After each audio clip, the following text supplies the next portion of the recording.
మొదటిగా ప్రభు అయిన యేసుక్రీస్తు నామములో గ్రేప్ టు హ్యాప్ వారికి నా హృదయపూర్వక వందనాలు. మీరే నాకు గురువులు. ఇంకా ముందుకు వెళ్ళడానికి నేను ట్రై చేస్తున్నాను. మీరు కూడా మర్చిపోకూడదని నేను అడుగుతున్నాను. అదే విధముగా ఈవేళ టీచర్ యొక్క డే అని మన భారతదేశంలో టీచర్ యొక్క డేగా అది ఒక పండగగా ఒక డేగా పాటిస్తూ ఉన్నారు. అదే విధముగా ఈ యొక్క ఆది కాలంలో గురువులను చూసినట్లయితే అనేకమైనటువంటి గురువులు మన ముందు కనిపిస్తూ ఉంటారు. గురువులు అనగా మంచి మాటలు చెప్పేవారు, మంచి పనులు చేసిన వారిని కొందరిని మంచి మార్గంలో నడిపించేవారు గురువులై ఉన్నారు. అలాగే ఉపాధ్యాయులు అనగా పిల్లలకి స్కూల్ చెప్పేటువంటి పిల్లలై ఉన్నారు. అదే విధముగా ఒకసారి ఈ యొక్క అక్షరములు అనేది నా చిన్నప్పుడు కొన్ని ఎక్కువ ఉండేవి, ఇప్పుడు మళ్ళీ దాన్ని తక్కువ చేశారు.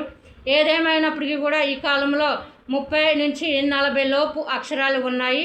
అంటే నేను ఆ అక్షరాలు ఇప్పుడు వచ్చినటువంటి అక్షరాలు ఎన్ని ఉన్నాయనేది నాకు అంతగా ఇది లేదు. దాన్ని ఎన్నో పదాలుగా, ఎన్నో డిగ్రీలుగా, ఎన్నో అక్షరాలుగా, ఎన్నో బుక్స్, ఎన్నో వేల కోట్లు లెక్క పెట్టలేనటువంటి పదాలు మనకి ఉన్నాయి. అది ఒకసారి ప్రారంభించబడింది ఒక శతాబ్దంలో, మరలా అది ముగింపు అనేది ఉండదు. అక్షరములకు ముగింపు అనేది లేదు విద్యకి. అదే విధముగా మరి ముస్లిమ్స్కి అయ్యే అక్షరాలు, క్రైస్తవులకు కూడా అయ్యే అక్షరాలు, హిందువులకు కూడా అయ్యే అక్షరాలని మీరు గుర్తుంచుకోవాలి. ఎందుకంటే ఈ అక్షరాలను బట్టే ఈ అక్షరాలు ఏ మతానికి చెందినవంటే ఏ మతానికి చెందినవి కావు. ఇది ఏర్పాటు చేస్తాడు దేవుడు ఇవి. అందుకని మీరు మనం దెబ్బలాడుకోవద్దు. ఈ 3 అక్షరాల నుంచి ప్రతి పదం అనేది ఏర్పడింది. ఇప్పుడు ఓం అనేటువంటి మాట మీద అనుకోవద్దు. ఓము అనేటువంటి మాటలు చాలా మాట ఉంది. ఓ ఉంది, ము కూడా నా బైబిల్లో ఉంది. అలాగే ఇంకా ఎన్నైనా ఉన్నాయి నా బైబిల్లో. నా బైబిల్ నుంచే రావాలి బయటికి ఏదొచ్చినా అని. అదే విధముగా మరి ఈ ప్రస్తుత కాలంలో ఉపాధ్యాయులను కలిగి ఖచ్చితంగా విలువ ఇవ్వాలి, గౌరవం ఇవ్వాలి. ఎందుకంటే బోధించేవాడు గురువై ఉన్నాడు అనే విషయం మనందరికీ తెలిసినటువంటి విషయమే.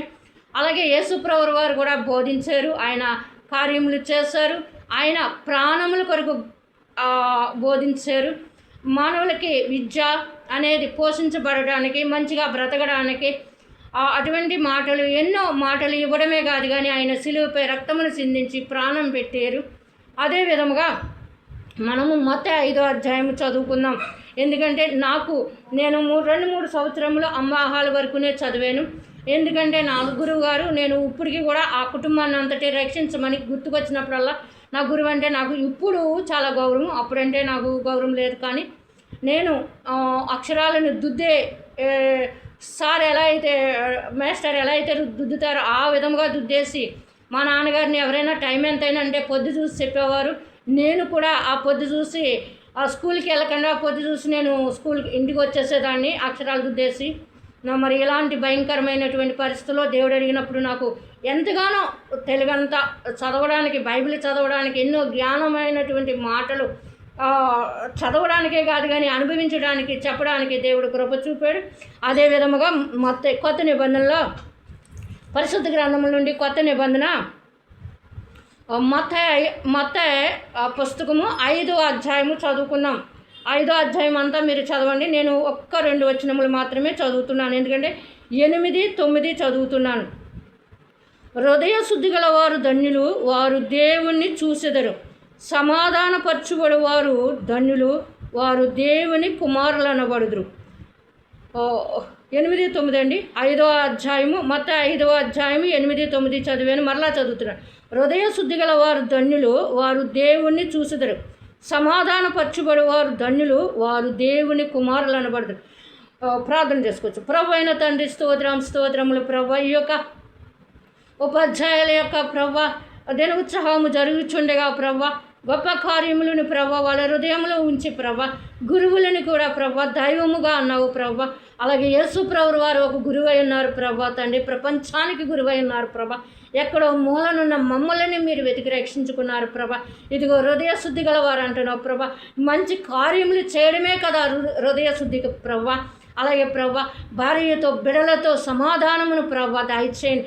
ఎవరి మీద కక్షలు కానీ భేదము అనే ఇత్తనమును ప్రభా సాతానుగాడు దిద్ది మనుషులను వేరు చేస్తున్నాడు ప్రభా. ఆ భేదం అనేటువంటి విత్తనమును యేసు నామములో ఇప్పుడే బంధిస్తున్నాను. ప్రజల నుండి దూరం చేయమని అడుగుతున్నాను. అలాగే ప్రభా సమాధానము పడమంటున్నావు ప్రభా. సమాధాన పడివారు దేవుని కుమారులను అనబడినాను ప్రభా.